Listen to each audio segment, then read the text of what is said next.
Hey stamping friends, welcome to the Joy of Stamping with Rachel. I'm Rachael Coon and it's Fun Fold Friday. Today I'm making a fun card using a belly band. I'm going to show you some of my tips and tricks of how to make a belly band fit just right. We're using the Warm Hugs stamp set, and go ahead and hold while I flip and we'll get started.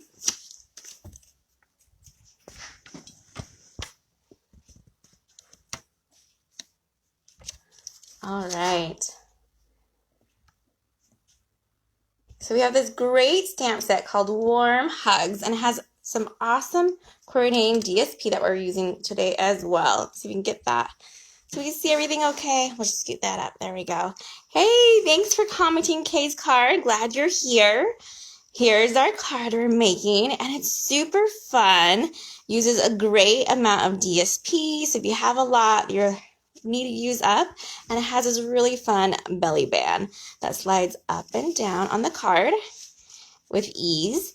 And then we take it all the way off, and we can see the inside of this card that has the Happy Christmas. Let me see if we can get that focused. There we go.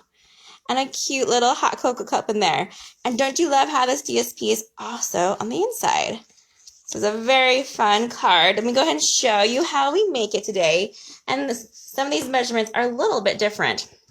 We're using the Warm Hug stamp set, and I'm using this stamp right here. It says eat, drink, and be cozy. And also I've created these cute little hot cocoa mugs right here, and I've die cut it out. So this stamp set has a coordinating die set that I used as well. Let me show you some of those pieces inside.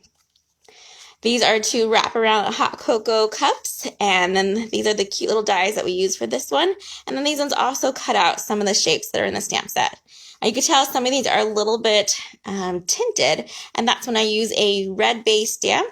We'll stain the stamp, but it won't ruin the stamp. So when you see that on your stamps, don't worry. All right, be sure to comment during today's live. You might be the lucky one to get our card of the day. Let's go ahead and get started with our stamping. So in this one, we have a fun octagon shape that has 8 sides to it, and that's what we're going to stamp our same in the Mossy Meadow. We'll go ahead and ink it up. Our eat, drink, and be cozy. I don't know if where you live, if it's getting chilly and you like to drink a nice cup of hot cocoa. That's one of our family favorites that we drink all the time, usually even when it's not cold. All right, so we have that there. Then we're going to put dimensionals on the back of it and get it attached to our other layers. And then we'll set it aside while we get the other parts ready. About 3 on there will be just fine. And then for this one, this was a die cut from that set I just showed you. And this is a 2-inch punch. And that's in the Mossy Meadow and the Real Red. Then put just a little bit of liquid glue on this one. Oh, Jessica says she's always scared to do a belly band. Yes. So let me show you 2 of my favorite trips lately. And I honestly didn't like doing belly bands for a while too, because they'd always get stuck on them. And I was afraid of someone just ripping it off and not knowing how to use the card. So I've become confident and have some tips I want to share with you today when we make that belly band. So that's our cute little label that we'll have on our belly band in just a little bit. We're going to go ahead and add our cute little hot cocoa. You can either use a glue dot to attach them or a dimensional. I use the mini dimensional on the back of them to pop them up just a little bit. All right, just like that. Okay, so he's ready to go when we are ready for our belly band. Let me show you the pieces to this card base and our DSP. There's lots of measurements for this card, and I'll have them all in the comments later to a link to my blog with all the measurements as well. So this piece for our card base is a 5.5 by 11, and usually it's like a 4 1/4 by 11 or 5.5 by 8.5. But this time it's a 5.5 by 11, and that makes it so you can only make one of these cards out of one piece of cardstock, versus a lot of times you can make 2 cards out of a piece of the cardstock. So that's a little let you know there. There's score lines, so we have a couple of them. We have a 1 1/4. We have 3 3/8, 7 5/8, and 9 3/4. Let's go ahead and use our bone folder to get those score lines nice, just like that. There's that one. And we need to fold this one back. There we go. And then we're going to do the same thing to this one. And it's starting to already take shape just by getting those score lines ready to go.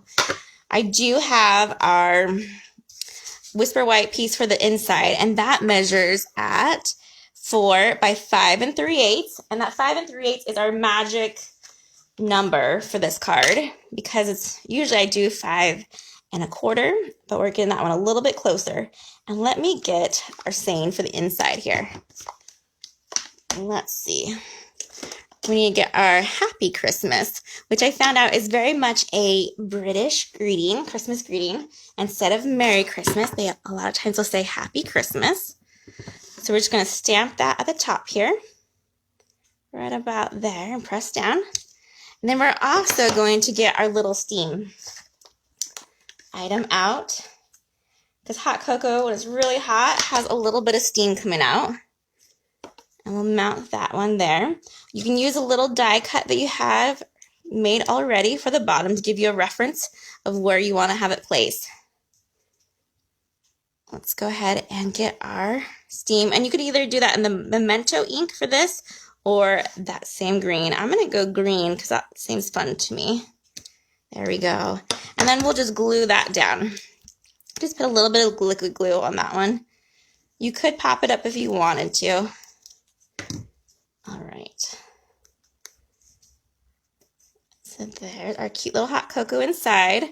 That's all the stamping for this one. So let's close it up and start attaching to our card base. So this one's going to go on our inside.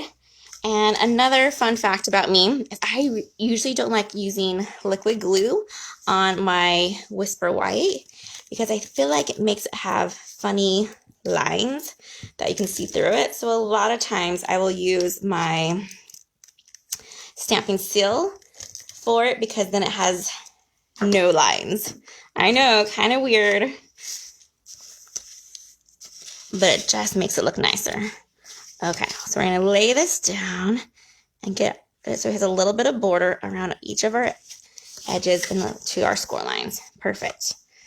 All right, you guys ready for our measurements for our DSP? So this size right here, you'll have 4 of them, and they could either be the same or different. You want to at least have 2 of each, and these measure at 2 by 5 3/8. See, there's that magic 5 3/8 number again. And then this DSP is for the very front of the card, and we have it could be either way, and that's 1 inch by 5 3/8 as well.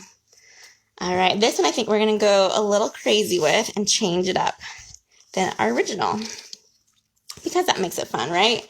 So I'm going to lay it out here and say, I think that one could be good maybe. Or should we have the green for that one? I think we'll go green on the outside with that one here, and then we'll do stripes on the inside. Awesome. All right, now I just have to glue these pieces on. And I like to use the liquid glue because it gives me that wiggle that I need with this paper. And we'll just line it up between each score line. Just like that, and smooth it out. There we go. Let's do one more on the other side. Make sure you're putting the glue on the right side. Or maybe I should say the wrong side for the paper. In the world of sewing, they have the right side and wrong sides, huh? Or the insides, to make sure that you sew them just right. So it's kind of like stamping too. And make sure you put the glue on the side you don't want to see. All right. Couple more. You guys are doing so awesome and patient. So this one's going to be in the inside like that. So when we open it, it'll be even more fun. Stripes. And this is that Warm Hugs DSP, or Heartwarming Hugs. There we go. Heartwarming Hugs DSP that coordinates with this set. Oh, it looks like I got a little green smudge there, so we're going to have to put a fun embellishment in there later to cover that up, and it'll be just fine. All right, so just lining that one up as well between the score lines. See how I needed that wiggle? All right, and then we just have one more DSP. I told you this is a great one to use up DSP if you have a lot of it laying around. I know I sure do. And it's a great way to feature all of it because you love every side of it. So now what I'm doing when I glue this on, I'm going to look at these edges here and try to line them up to make them look like they're even. All right, I'll do the same thing for this one. Try to have them line up just right. There we go. Okay, I'm gonna lose my lid. 1 second. There we go. All right, you guys ready for the belly band secrets? So I have this long strip. This is a 11 by 1 inch of real red cardstock, and I'm just gonna slide it underneath this card. I'm gonna use my grid lines to make sure that I have it lined up straight, so when I fold it in, it will be just fine. What I'm going to do is go ahead. I have no score lines on here, by the way, just a piece. I'm going to bend it over just like that, and I'm going to do the same thing for this one and line them up like that. And that's going to give it just a nice little fold on that side. Next, we're going to use some tear tape. And a lot of times it's called a belly band, and I kind of think of it like a belt. And when I wear a belt, I want to be able to breathe. You don't want it so tight that you can't move or eat or anything. So you want to do that with your belly bands as well. You don't want it to be so tight that you can't slide it on and off. I'm going to go ahead and add a little bit more right here. That's just my tear tape. And what we're going to do is take our paper snips, and I don't need it to go all the way this far. So I can go ahead and trim off just a little bit, about 1 inch, I would say. And then we're going to take off our tear tape just by peeling off that backing. And I want you to watch this part. So we're going to have our belly band is going to have to exhale, and by just having it raise, can you kind of see how I have this bend in here? Let's see if I can't turn it before I sit down. You want it to have a little bit of bend, so you don't want it on there really, really tight. You want it to be loose fitting. So what I do is I hold this part up and I let this come to it on the bottom where that adhesive is, and then I can pinch it tight. So the adhesive grabs it. There we go. This way, I can slide this on and off fairly easy, just like that. And the more you play with the belly band, the more wiggle room it gives you. It's usually a little tight when you first go to slide it. And for belly bands, you want to try to have it matched on the back side of the same color of your cardstock. So that is awesome. All we have to do now is just cover where our belly band meets. As you can tell, I like to put my belly band meeting in the front so that when we embellish over it, you can't even see where it starts and ends. And I used to do it where my belly band was on the back side where I'd close it up, but I really enjoy hiding it now with it being on the front. For this part right here, we are going to do something different. We're also going to put our dimensionals on the band and not on this part. Just like that. We'll just make a little row in the center. And we'll take off the backings, and then we'll line this up over it and press down. And there we go. We have 2 awesome hot cocoa belly band cards using up our beautiful DSP. And they're super fun and easy to make. I hope you guys have learned something new and that you have learned some tips about these belly bands and how to let them breathe just a little bit. All right, you guys have a wonderful weekend. Happy stamping, everyone. Goodbye.